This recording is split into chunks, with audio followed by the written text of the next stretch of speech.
அன்பு நெஞ்சங்களே அனைவருக்கும் வணக்கம். நான் டாக்டர் ஐபிகே. இன்னைக்கு சோசியல் மீடியாவில் வைரலாக போய்கிட்டு இருக்கக்கூடிய ஒரு சம்பவம், ரோபோ சங்கர் குடும்பம் செய்த ஒரு மோசமான சம்பவம். இது எதேச்சியாக நடந்த ஒரு சம்பவம் தான். இருந்தாலும் இந்த அளவுக்கு தேவையா, இது தேவையா அப்படின்ற மாதிரி எனக்கு மட்டும் இல்லை, நிறைய பேருக்கு தோணியிருக்கதை அவங்க கொடுக்குற கமெண்ட்ஸ் வழியாக பார்க்க முடிகிறது. கடந்த 6 மாத காலமாக நிச்சயதார்த்த கொண்டாட்டம், திருமண கொண்டாட்டம் அப்படின்னு சொல்லிட்டு ரோபோ சங்கரும் அவரது குடும்பமும் ஆடிய ஆட்டம், போட்ட கூத்துகள், கொண்டாடிய கொண்டாட்டங்கள் எல்லாமே பார்த்துக்கிட்டு தான் வரோம். இந்த கலாட்டா சேனல், பிஹைண்ட் சேனல் எல்லாருமே மாறி மாறி அவர்களை வீடியோ எடுத்து போட்டுட்டு இருந்ததையும் நம்ம பார்த்தோம்.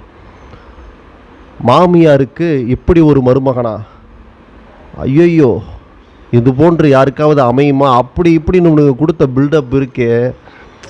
எல்லாருடைய திருமணமும் கொண்டாடப்பட வேண்டிய ஒன்று தான். ஏன்னா அது அவர்களுடைய மகிழ்ச்சி, அவர்களுடைய சந்தோஷம். அதையும் கடந்து இவர்கள் சோசியல் மீடியாவில் ஒரு எரிச்சல் ஊட்டினார்கள் அப்படின்னு தான் சொல்லணும்.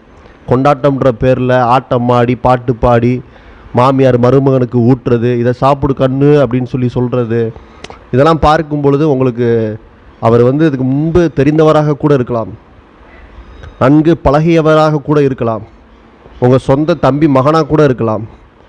இருந்தாலும் பொதுவெளியில் நீங்கள் ஒரு அதீத அன்பு காட்டுறீங்க அப்படின்னு சொல்லி எல்லாத்துக்கும் தெரியப்படுத்தணும்னு சொல்லி நீங்கள் போட்ட ஆட்டங்கள் அனைத்தும் ஒரு எரிச்சல் ஊட்டியது அப்படின்னு தான் எனக்கு தோணுது. கமெண்ட்ஸை பார்க்குறப்பையும் நிறைய பேருக்கும் அந்த மாதிரி தோணியிருக்கும் அப்படின்றத தெரிஞ்சுக்க முடியுது. ஸோ அந்த வகையில் இவங்க போட்ட ஆட்டத்தின் காரணமாக ஒரு கேவலமான ஒரு சம்பவம் நடந்திருக்கு. அந்த சம்பவத்தின் முடிவில் ரோபோ சங்கருடைய மனைவி கொடுத்த ரியாக்ஷன் ஏற்றுக்கொள்ள முடியாத ஒன்று. அந்த வீடியோவை நம்ம பேசுகிற வீடியோவோட சேர்த்து இணைச்சி வெளியிடுறேன், நீங்கள் பாருங்கள். இது தேவையா?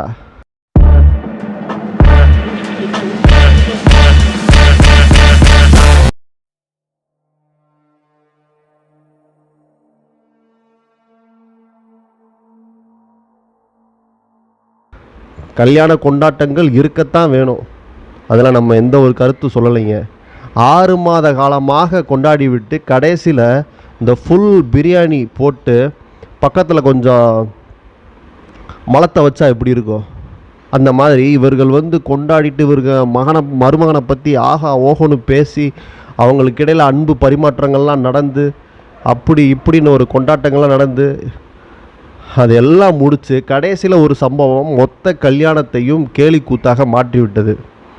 இது தேவையா அப்படின்றதான் நான் மட்டுமல்ல, என்னோட சேர்ந்த பலரின் கேள்வியாகவும் இருக்குது. மக்களே பாருங்கள், இப்போ அந்த வீடியோ பார்த்துட்டு நீங்களே உங்கள் கருத்துக்களை எங்களோடு கூட பகிர்ந்துக்கோங்க. நன்றி, வணக்கம்.